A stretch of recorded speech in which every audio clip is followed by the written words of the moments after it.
What's happening, folks? Back with another reaction, back with some more punk rock. And we're going back to the early 90s, or I guess more appropriately the mid-90s. This is an album from 94. I'm guessing many of you, even those that are not particularly into punk rock, will have heard of Blink-182. So the reason I was spurred to do this video is I was watching a recent episode of Whose Line Is It Anyway? Although I suppose the last couple seasons have been like re-edited bits or unaired bits from the couple seasons before. Whatever, I'm getting off track. The point is that Blink-182 is often used when they do the greatest hits where they have to make up songs based on, lyrics that or a name of a tune that the other improvers give it.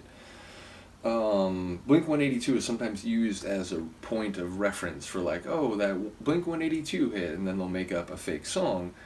But the stylings that they use when they do that game and they make that reference, they make other references like The Police or Duran Duran and so on. And then, the two musicians, Laura Hall and Linda Taylor, will make music in the style of perhaps whatever tune is the most famous hit or one of the most famous hits from the group.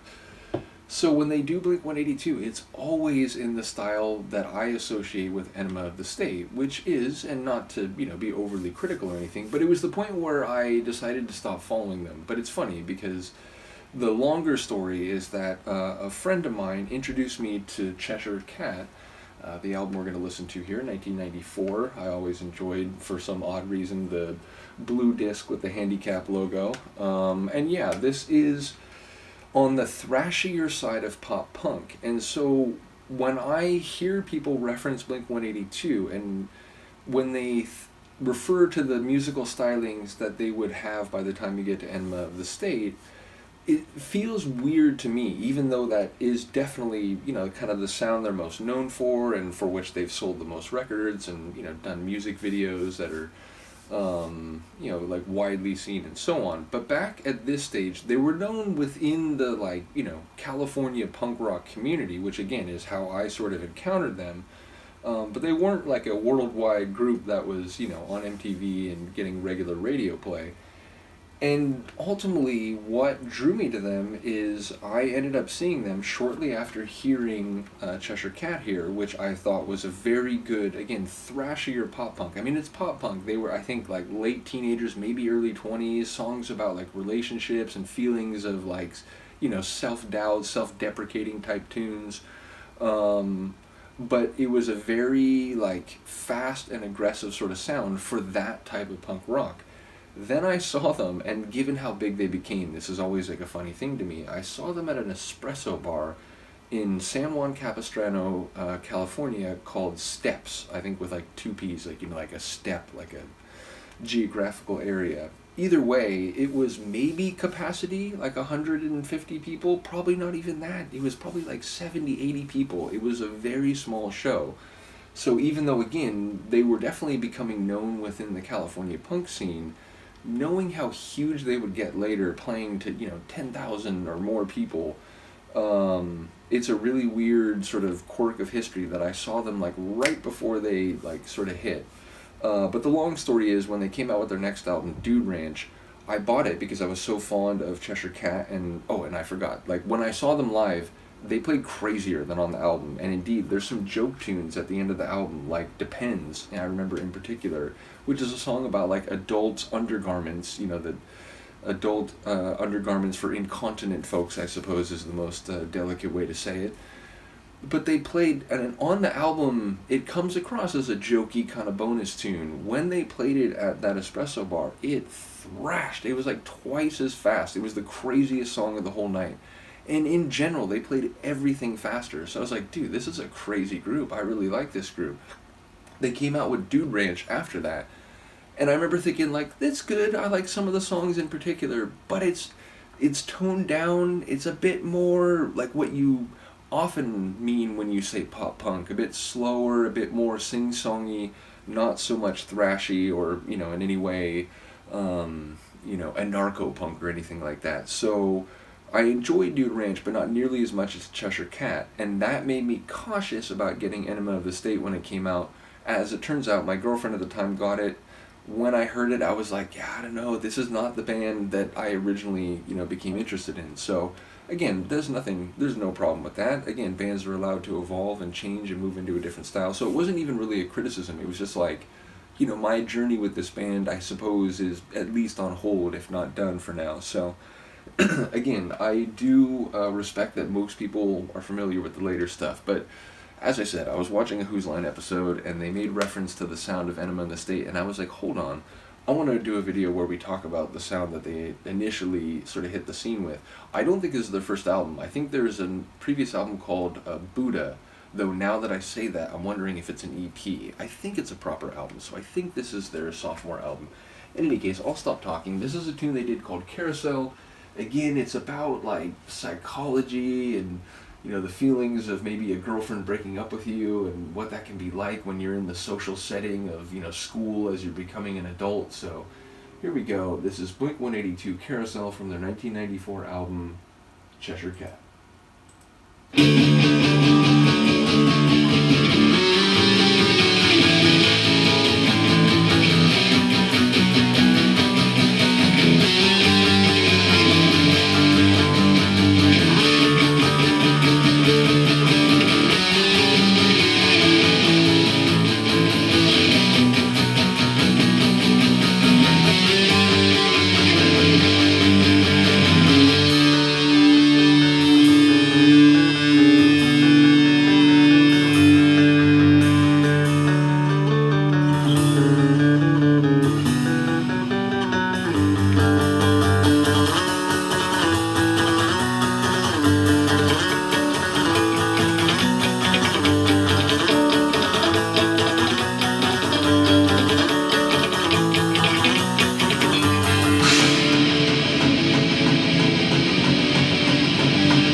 Circle pit at that show, it was insane. Just to wait and say, that's cool like this, it is a well-done dream, aren't you glad? I